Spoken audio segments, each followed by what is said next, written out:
Hi guys, Ramon Goose here. Today we're going to be looking at the guitars of the late great Rory Gallagher.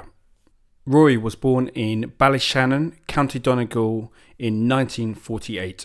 His early influences were skiffle music after hearing Lonnie Donegan on the radio.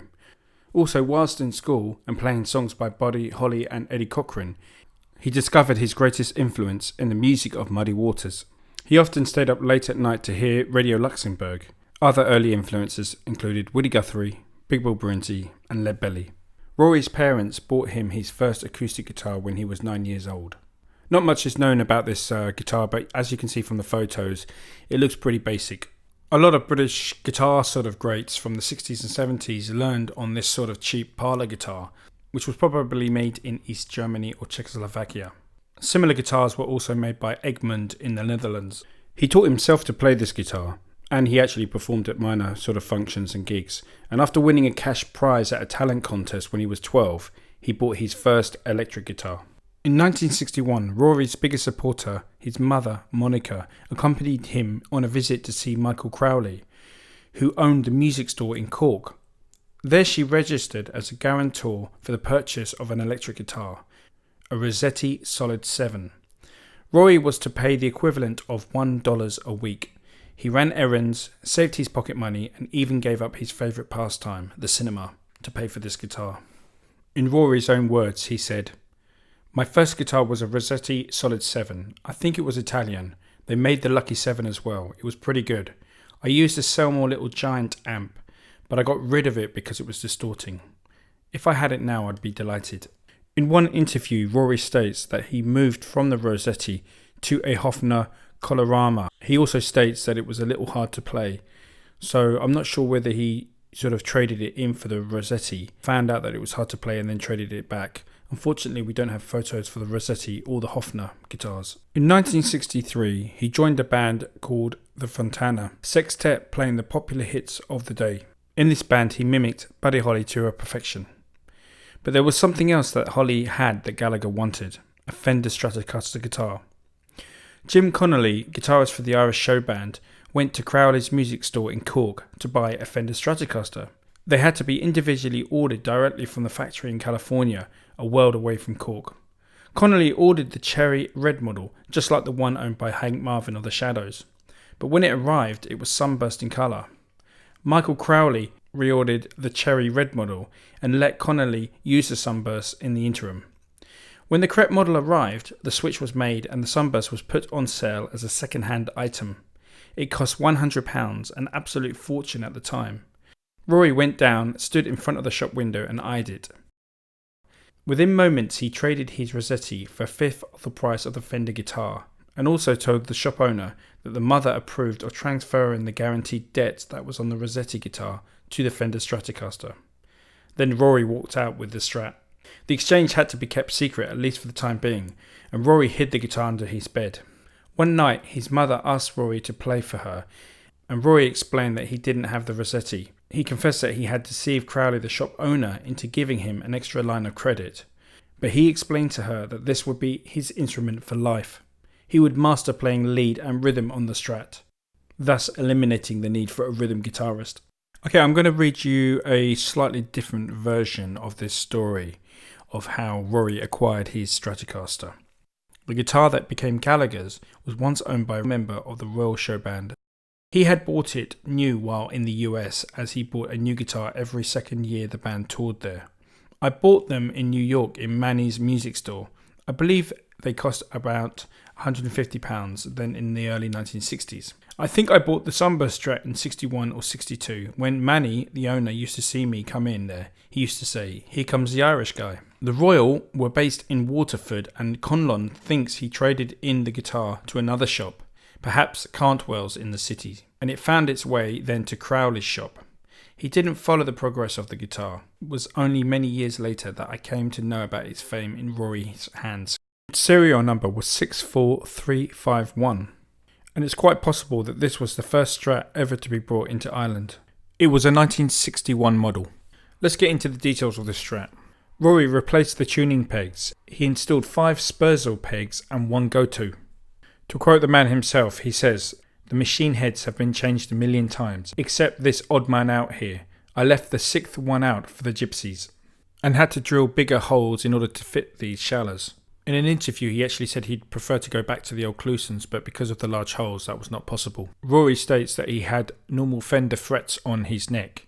He never bothered with the wide frets. For strings, he used the ordinary light gauge Fender rock and roll strings, which were 10, 12s and 15s, etc.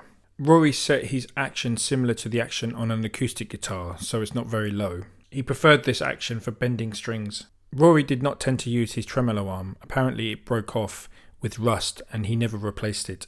Around the late 70s and early 80s, Rory found out that the neck wasn't holding its tuning properly and he needed to actually dry it out.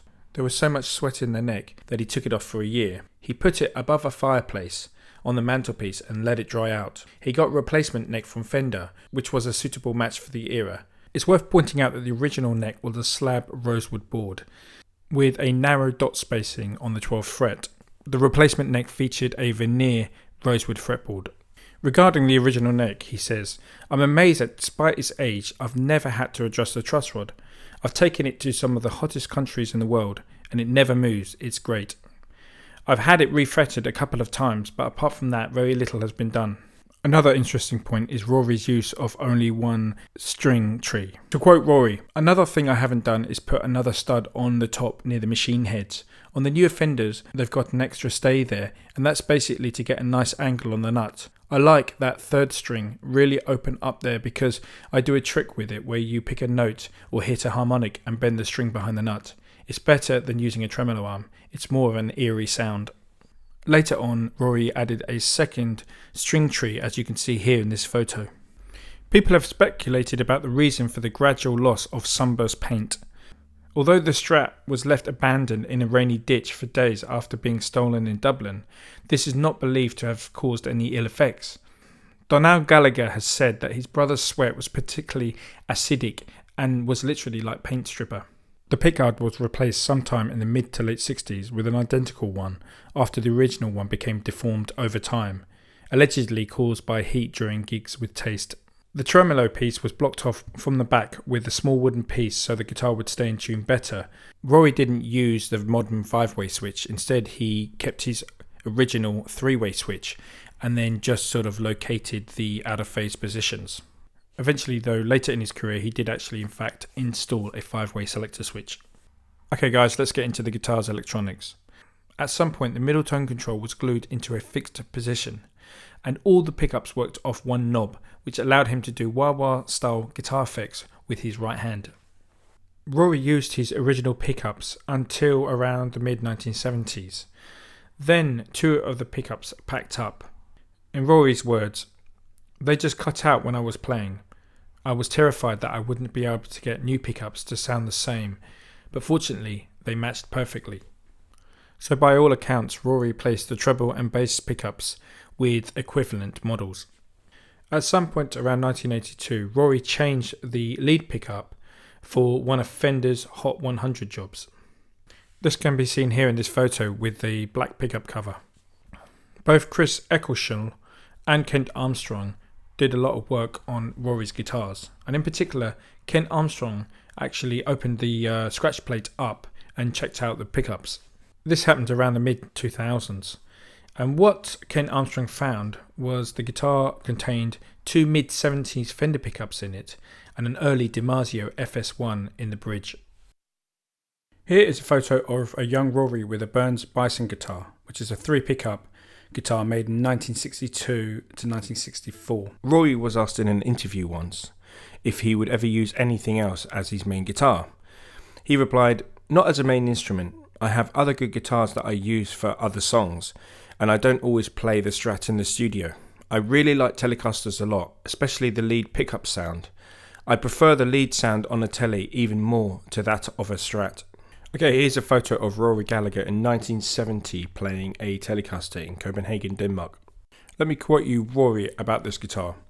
"A white 63 Telecaster. The lead pickup was rewound. It was repainted. I stripped it down to its natural wood, and then I tried to get the natural cream finish that I could get. But it turned out kind of white. I used that with Taste as well. It's a really good Tele." A few interesting points about this guitar were the removal of the neck pickup cover. This could have been done to boost the output of the pickup. Around 1979, the pickups were actually swapped out and a middle position pickup was actually installed, essentially converting it into a 3 pickup Telecaster. This guitar, which was mainly used as a slide instrument, had sporadic stage use as the Esquire was used, and then additional sort of other instruments that we're going to go into were used. Around 1987, Rory converted this guitar back to its sort of former glory, as Rory himself states. I'm a Strat player because of the 3 pickups, the out of phase thing as well. Even on my Stratocaster, I've muted the middle tone control. I think probably the ideal guitar would be like a Telecaster lead pickup on a Stratocaster body. I turned against the rhythm pickup on Tellies years ago, and I put 2 Strat pickups in the middle and rhythm position. But then lately I've reverted back to the way they were. This was from a guitarist interview by Neville Martin. In the same interview, Rory states, "The lead one is a difficult one. What I do with that, or should I say what Chris Eccleshall does with that one, is just take the brass plate from underneath the pickup and throw it away. He re-earths it somewhere else and that cures it. Plus, you have to put the petroleum wax in it." This next guitar was obtained by Rory in 1971. Originally, it was a Fender Esquire model with 1 pickup. The Telecaster is a 53 Esquire. A guy phoned me up and told me he had one, so I tried it out, and sure enough, one of the real McCoys. I had to have new machines on it, and it needs a new scratch plate. Rory said about this guitar in 1971. "This guy phoned me up one day and said he had an Esquire, and it was cream coloured, and he had put a Telecaster rhythm pickup on it, so essentially it was a Telecaster, maple neck as well. So I got that, and now, seeing as I use it for open tuning slide guitar, I might replace the Tele rhythm with a Strat pickup, put a Strat in between the lead and rhythm pickup, and a Strat toggle switch, so it'll be essentially a Stratocaster, except with the Telecaster lead pickup, which has much more mid-rangey sort of sound than a lead Strat pickup. Some people don't know that and say it's the same sound, but the Telecaster breaks up in a slightly different fashion. Rory did a few mods on this Telecaster. The first was to replace the stock tuners. During a European tour in early March 1972, the Telecaster fell off a truck that brings baggage to the plane to the terminal, and the wheel of the truck went over the guitar. The case was ruined and there was some wearing off of the side of the guitar. The original bridge saddles were replaced with more modern Fender equivalents. He also replaced the black pickguard with a white pickguard. So let's talk about the colour of this guitar. During the repair process, Rory's tech, Chris Eccleshall, didn't have time to do a proper repaint due to Rory leaving on a UK tour in a few days, so his only option was to use clear polyurethane.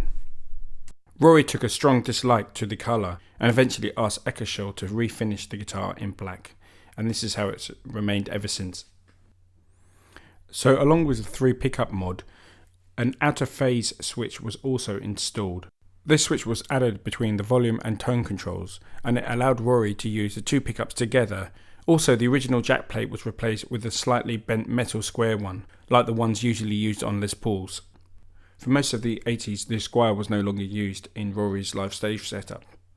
But in 1987, the Esquire reappeared again. In its last incarnation, it featured the stock Telecaster style pickups. The guitar was also fitted with a new backloader bridge plate, and 6 holes were drilled through the body. The pickguard was replaced with a new 5-screw pickguard, and the selector switch was changed from a 5-way to a 3-way switch, since the guitar no longer had 3 pickups. Here we can see Rory with a 1963 Gretsch Corvette. Gallagher bought this guitar for Rory in downtown LA for $50 in a pawn shop. The guitar would become Rory's favourite and would travel in Guitar Trunk 1 thereafter. The Gretsch pickup was considered too weak and was replaced with a P90 Gibson pickup. This guitar replaced the Esquire as the main slide guitar. Rory would tune the Gretsch to either G or A with 13 to 50 heavy gauge strings. Another guitar purchased by Rory's brother Donald was a 1968 Choral 3S19 electric sitar. About this guitar, his brother Donald states, Rory had written the track Philby about the Cold War and was keen to have some mysterious Eastern flavour on the track. The answer lay in the idea of having the Sitar guitar. The Sitar guitar used on this track was not the one that Rory ended up owning. Instead, this one was actually on hire from Pete Townsend. Eventually, Donald acquired one for Rory at the price of $1,500. This guitar is a mid-1960s Danelectro. Rory picked this 1960s Danelectro up for $15 in a US pawn shop. Rory used his Danelectro 3021 short horn model to record the tracks A Million Miles Away and Cradle Rock on the 1973 album Tattoo. Okay, in this photo we can see Rory playing a Gibson Sg Guitar. By the looks of it, it's probably an Sg Jr. This photo is when he was in his first band Taste in 1969. Rory used a Gibson Sg later on in his career on the album Notes from San Francisco, which was recorded in San Francisco in 1977. The guitar that he used could have been this one here. Rory had a few Gibson Les Paul Jr style guitars, such as this one here, which has serial number 84374, and it's a 1958 model, and it has a P90, Shala M6 tuners, and a badass bridge. This next guitar is a 1979 25th Anniversary Stratocaster, which Rory acquired whilst visiting the Fender factory sometime around his 1979 US tour. Rory's guitar was one of the first 500 produced. He used the guitar mainly in the studio, especially on the album Jinx. After he received the guitar, he removed the finish from the back of the neck and refretted it with larger frets. He also removed the middle tone pot so it operated like a Telecaster. This next guitar is a 1978 Fender Music Master, and Rory can be seen using this guitar around 1982. It's also been said that Rory used a Fender Duosonic with a Music Master neck tuned up as semitone. In this photo, Rory is playing a 1976 Fender Telecaster Deluxe, which was mocha brown, 21 frets with a maple pickguard. He seemed to have a collection of touring guitars and then guitars that he kept at home, and this was part of his home collection, which he probably wrote songs on and recorded with. This is Rory playing his 1960 Gibson Melody Maker in 1985 in Croatia.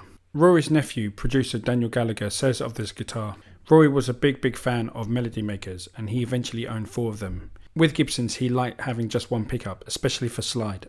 This particular guitar, however, has been modded with a humbucker, and Rory started playing this guitar in the 80s. Rory owned 2 Supro dual tones, a 1957 and a 1963. This 57 model here had a high action and was set up for slide. Rory purchased this guitar whilst on tour in America. Here is a 1965 Chesco Trg One Guitar. This model featured a built-in speaker and needed batteries to run it. He recorded 2 Peter Green tribute songs, Leaving Town Blues and Showbiz Blues, on this particular guitar. And again, this had a high action and was used mainly for slide.